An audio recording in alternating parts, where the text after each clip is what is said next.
Street Fighter 6 is here, and if history tells us anything, it's likely going to be the face of the series for years to come. With no mainline sequel in sight for at least half a decade, players have a choice. Embrace this latest iteration, brave the chaotic realms of Fightcade to relive the classics, or somehow convince their friends to take a break from Elden Ring and join them in playing a 20-year-old fighting game. Packed with fresh mechanics, dynamic visuals, and a renewed focus on accessibility, this entry promises something for everyone. But can it truly meet the expectations of veterans and newcomers alike? Let's find out. The onboarding process for Street Fighter 6 takes an RPG form with its World Tour mode. You create your own character traveling across various locations and engage in battles while familiarizing yourself with the game. As an RPG in itself, I actually think it's pretty fun and certainly has a charm. Its main benefit is that it not only introduces you to every character, but that it also slowly lets you learn their moveset and playstyle. My favorite part was meeting old favorites like Blanca as a tour guide, as well as new characters such as Marissa or Menon, making an interesting first impression. While you probably won't be buying the game for this standalone mode, its value is definitely higher than one would initially think. As you are making your way through the world tour, you are definitely visiting the Battle Hub next. This is the more social side of the game, allowing you to interact with other people's original characters, as well as battle them in virtual arcade cabinets. As someone who does not have access to an arcade or people to regularly meet up with, I think this is a really nice and chill environment. If you're a social person, you can easily make friends here or find someone to teach you some holes in your game or give you good advice. There are also events that shift the entire vibe of the atmosphere. The recent Giant Bison event comes to mind.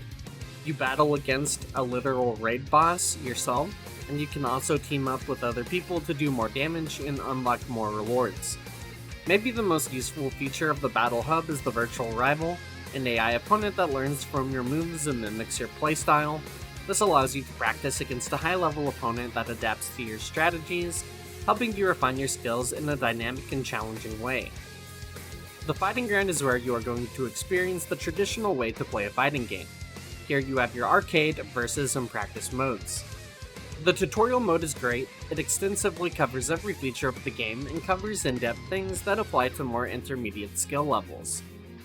I went from someone that was new at Street Fighter 2 and Third Strike to being an above-average player in maybe 10 to 20 hours of the game, thanks to the training room and just paying attention to the tutorials. The training room itself is also pretty incredible. If you're looking either for game knowledge or to just practice your time and your skills, you can set up the dummy to be as complex as necessary, and use the data collecting tools to memorize what you're supposed to react with in that scenario. This also extends to the replay section, where you can look at previous battles in depth, as well as recreate them or battle against a model trained on that opponent you lost to. The ranking system is pretty balanced for both the returning and new players. It has your normal tier rank system ranging from rookie to master. The good thing is that it has different rankings for different characters.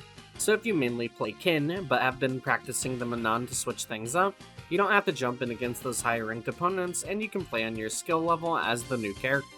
There is also protection from demotion to lower ranks, and boost for win streaks. Now if you wonder why those are implemented, it's because ranking systems that are more unforgiving are kinda bad for the game. If you have a bad night, or just legit get matched up against 10 bad opponents in a row, you might undo like 2 weeks of climbing that you worked hard for. The system being forgiving and allowing people to experiment is definitely something that is a positive for a fighting game, especially one that should be around for quite a while. Mechanically, this might be the most accessible Street Fighter game to begin with. While there are legacy controls available, there is also modern controls. These close the arbitrary button knowledge between a new and a long-time franchise player. There's also the drive system. The drive system has made the game more defensively sound and sort of equal opportunity than a lot of its contemporaries. As a gold or even a rank or two above, you don't even have to know combos or have the usual associated elements of a high-level fighting game player. If you know how to react and simply have better timing and skill, you can challenge people that are longtime players. Rather than just getting blitzed and immediately killed, the drive system encourages more strategic gameplay. Some of the matches that I'm getting into, even at my rank, feel more like a high-level MMA or boxing match, where you actually have to have fight IQ and strategy. The animation and art style in the game are seamless and fluid, with a distinct comic book flair that shines through in the characters and the start screen before each battle.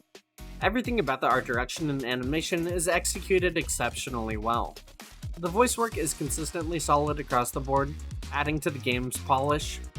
I don't want to lose! Try and stop me! Coming in hot! Contain your rage and follow my orders. One standout feature is the live commentary, which does a great job of recreating the atmosphere of real-life events. Additionally, the bonus section is a nice touch, allowing players to view scenes and artwork from the game. We're halfway through Season 2 of Street Fighter 6, and with Season 3 on the horizon, more characters are likely on the way. Balrog and Vega seem like strong candidates for addition, as they were teased in the World Tour mode. Personally, I would love to see Sagat, Sakura, Makoto, and Poison join the roster. Since Street Fighter 6 is still relatively new, it's hard to predict how the game will evolve over the next 4 or 5 years.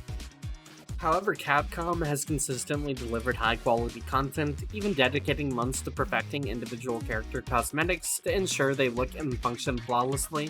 Also, every single time I've looked at Twitch just out of curiosity, there's always some big tournament, or YouTubers or Twitch streamers collaborating. There's always something in the community going on in the meantime.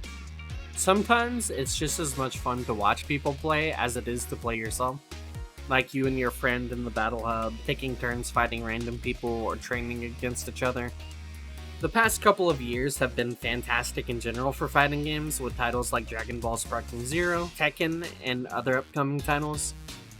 Despite the wealth of options, I think Street Fighter 6 has earned its place as the go-to choice though. It's an exceptional game, and I've never been more excited to jump in and just spend hours playing, often longer than I intended, also all while genuinely having fun.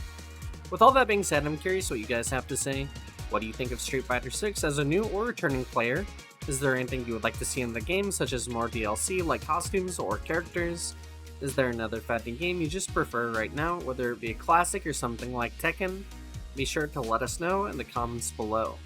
Thanks for making it until the end of the video. Be sure to leave a like and subscribe to the channel. Here at Inner Spiral, we cover the games, shows, and movies we all love, so be sure to join us, and I'll see you next time in the Spiral.